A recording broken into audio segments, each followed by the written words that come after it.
जमात इतिहाद टीम तालका साले पर तरफ़ा 6 सेप्टेम्बर योम दफ़ा के हवाले से एक अज़ीम व आलीशान प्रोग्राम थी गुज़रियो।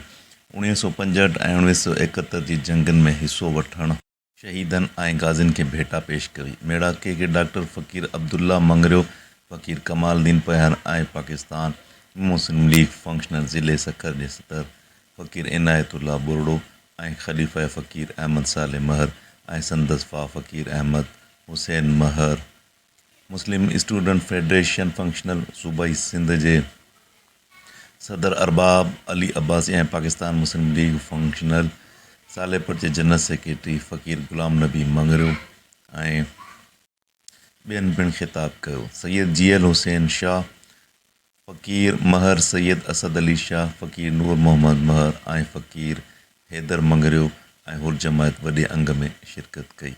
प्रोग्राम जा मेज़बान हुर जमात इतिहाद टीम तालका